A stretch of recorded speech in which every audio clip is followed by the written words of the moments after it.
नमस्कार साथियों, आपका स्वागत है हमारे यूट्यूब चैनल में। और जैसा कि आपको पता है कि हम डीएलएड प्रथम सेमेस्टर के मैथ के लिए आपके लेक्चर्स प्रोवाइड करा रहे थे, जिसके अंतर्गत हमने ऑब्जेक्टिव टाइप क्वेश्चंस के 7 लेक्चर आपको प्रोवाइड करा दिए थे। उसके बाद हमने अतलग उत्तरी क्वेश्चंस के 3 पार्ट्स प्रोवाइड करा दिए थे वीडियोज़ के। आज पार्ट नंबर 4 होने वाला है, तो इसमें बहुत ही इंपॉर्टेंट क्वेश्चंस को हम डिस्कस करने जा रहे हैं। अगर आपने इससे पहले एक भी वीडियो को अगर नहीं देखा है तो आप जाकर के देख लीजिए। तो उसके लिए आपको क्या करना है, उसके लिए आप यूट्यूब में जाइए और यूट्यूब में आप हमारे चैनल का नाम सर्च कर सकते हैं, बेसिक टू टॉप स्टडी। ये आप सर्च करिए, आपका चैनल खुल जाएगा हमारा। उसके बाद आप प्लेलिस्ट में जाइए, वहाँ पर आपको डीएलएड प्रथम सेमेस्टर मैथ के नाम से एक प्लेलिस्ट बनी होगी, उसमें आपको सभी वीडियोस मिल जाएंगी। वहाँ से आसानी से आप सभी वीडियोस को देख सकते हैं। और आपको वीडियो अच्छा लगता है तो आप वीडियो को लाइक करिए और चैनल को सब्सक्राइब करिए, और वीडियो को ज़्यादा से ज़्यादा अपने दोस्तों के साथ शेयर करना ना भूलिए। चलिए आज का वीडियो स्टार्ट करते हैं। देखिए, पहला क्वेश्चन हम देखते हैं। इसमें लिखा है कि न्यून कोण किसे कहते हैं। नहीं, न्यून कोण त्रिभुज क्या होता है।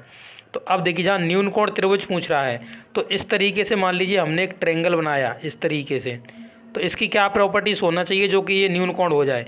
जैसे कि देखो, आपको सबको पता है कि एक ट्रायंगल के अंतः कोणों का योग 180 होता है। यानी कहने का मतलब ये है, ये कोण और ये कोण, इन तीनों कोण को हम जैसे मान लो इसे 1 2 इसे 3 दे दें, तो इन तीनों कोणों को जोड़कर 1 2 + 3, इन तीनों कोणों को जोड़कर हमारा 180 मान आना चाहिए। तो इसकी प्रॉपर्टीज़ क्या होती है, इसकी प्रॉपर्टीज़ ये होती है कि इन तीनों कोणों में से, यानी कोण जैसे 1 लिखा हमने, कोण 1 कोण 2 और कोण 3, इन तीनों में से किसी का भी मान 90 से ऊपर नहीं होना चाहिए। यानी 90 से एबव नहीं होना चाहिए, हमेशा 90 से नीचे होना चाहिए मान इनका। 90 से नीचे का मतलब ये है कि इसे 89 भी लिख सकते हैं हम लोग, ठीक है। इसी तरीके से इन कोणों में से जैसे मान लो पर तीनों का जोड़ के 180 ही हो, ठीक है। अब इसमें भी जैसे मान लो हमने से 70 लिख दिया, बाकी बार रिमेनिंग बच गया, ऐसे लिख देंगे हम। तो इस तरीके से कोण कोई भी हो सकता है, बट 90 भी नहीं हो सकता, 90 से ऊपर भी नहीं हो सकता, क्योंकि 90 होगा तो राइट एंगल ट्रायंगल बन जाएगा, यानी समकोण त्रिभुज बन जाएगा। तो इसकी प्रॉपर्टीज़ न्यून कोण त्रिभुज की होती है कि इसमें हर कोण मतलब तीनों में से तीनों कोण कोई भी 90 नहीं होगा, ना 90 से ऊपर होगा, 90 से नीचे होंगे सब, ठीक है। तो ये आपको इसमें जानकारी याद रखनी है। ओके, अब नेक्स्ट क्वेश्चन देखते हैं, क्वेश्चन नंबर 32। देखिए, क्वेश्चन नंबर 32 में क्या बोला है कि वृत्त से आप क्या समझते हैं। तो वृत्त के बारे में आप क्या जानते हैं। जैसे मान लीजिए, जब हम प्रकाल में एक पॉइंट लेते हैं इस तरीके से, तो उसमें हम प्रकाल में कुछ दूरी लेते हैं और दूरी लेके इस पॉइंट को रख के इस तरीके से हम घुमा देते हैं, इस तरीके से मान लीजिए, इस तरीके से। तो इसमें हमें क्या देखने के लिए मिलता है। ये मेरा सही नहीं बना है तो मैं इससे देखो बना देता हूँ।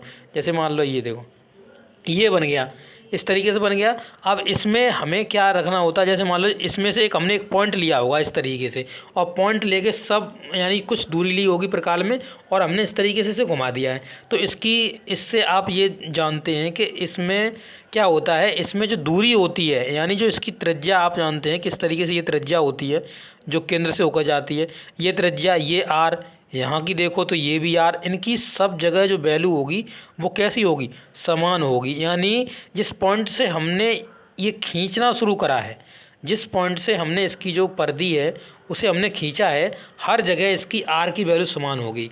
तो एक ऐसा मतलब इस एक पॉइंट लेते हैं और पॉइंट लेकर एक मतलब बाउंड्री सी हम खींचते हैं, और बाउंड्री जो खींचते हैं और वहाँ से उस पॉइंट से बाउंड्री के हर एक स्थान पर उसकी दूरी समान होती है, यानी आर समान होती है, वही एक वृत्त होता है। थ्योरी के रूप में आप इसे चाहें तो लिख सकते हैं। नेक्स्ट क्वेश्चन देखिए, क्वेश्चन वृत्त की परिधि का सूत्र क्या है। तो वृत्त की परिधि का सूत्र क्या होता है, ये हमने पहले भी आपको डिस्कस कराया है, फिर से डिस्कस करा देता हूँ। वृत्त की परिधि क्या है ये भी बताया, वृत्त की परिधि का सूत्र क्या है ये भी आपको बताया गया है। तो देखिए, वृत्त की परिधि को मैंने बताया, जो इसकी ये यहाँ से देखिए, इस पॉइंट से चलना चालू करें तो हम देखो इसी पे घूमते घूमते, इसी पे जैसे घूम रहे हैं इसी के ऊपर और यहीं तक लौटाए, तो यही एक परिधि है। इसकी क्या परिधि है, जिसका सूत्र क्या होता है, 2πr। वृत्त की परिधि का सूत्र क्या होता है, 2πr होता है। ये चीज़ आप याद रखिए। नेक्स्ट क्वेश्चन देखिए, क्वेश्चन नंबर 34 कह रहा है वृत्त के 3 गुण बताइए।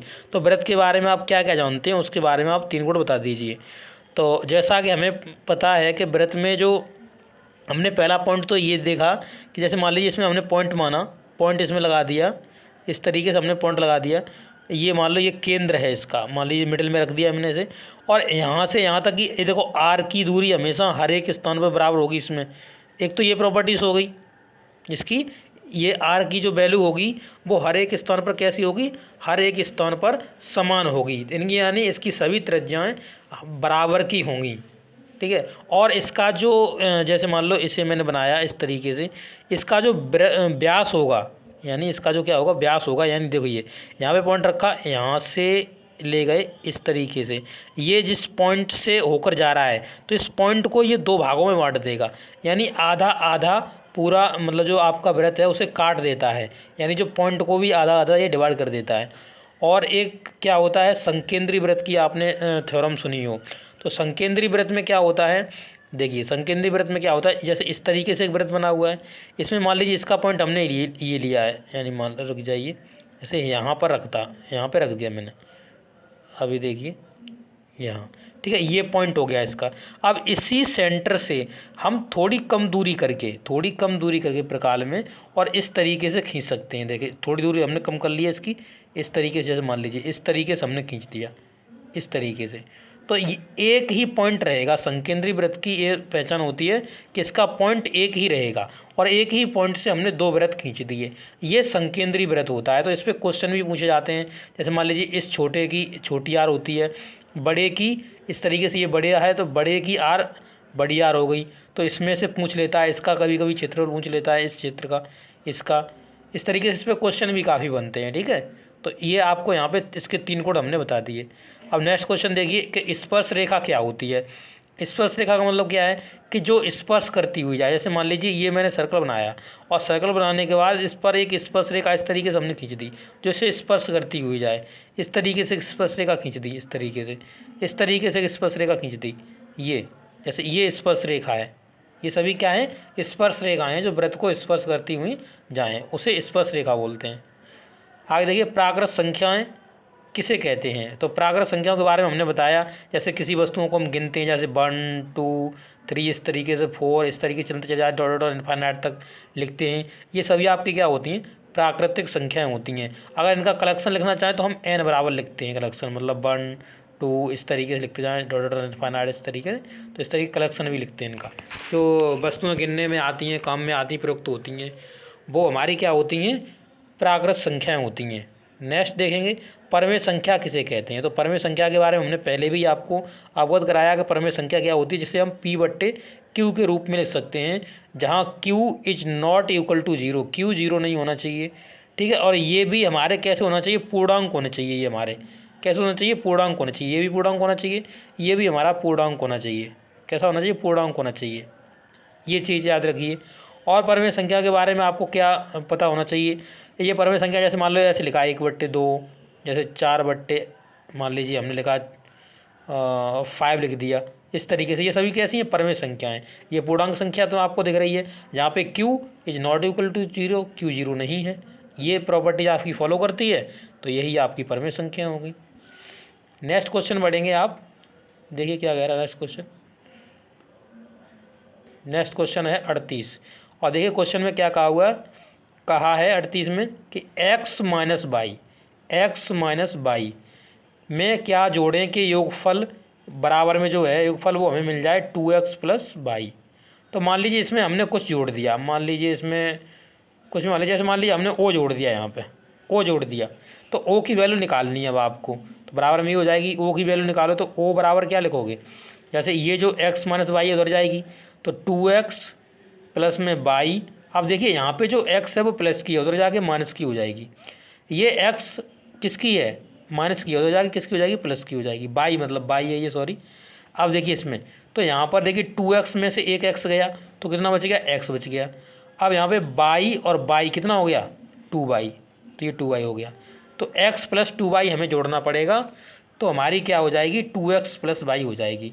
वैसे भी हमें देखने से भी पता चलता है कि हमें इसमें क्या जोड़ना है, जैसे x माइनस वाई है, ठीक है, पर आपको वहाँ लिखना है इसलिए आपको करना होगा, तो 2x प्लस में y हमें बनाना है, तो हमें पता है इसमें एक x हमें जोड़नी पड़ेगी, क्या जोड़नी पड़ेगी एक x जोड़नी पड़ेगी, तभी तो ये 2x होगा, और यहाँ पर एक ये माइनस की वाई है, तो माइनस की वाई से 2y देना पड़ेगा ना, तभी एक माइनस की वाई से प्लस की वाई कट जाएगी और एक वाई बच जाएगी। इस तरीके से भी आप समझ सकते हैं। क्वेश्चन नंबर 39 देखिए। क्वेश्चन नंबर 39 में कहा है कि 15 के अभाज्य गुणनखंड बताइए। तो 15 को काट लीजिए, गुणनखंड काट लीजिए, इसके काटिए देखिए।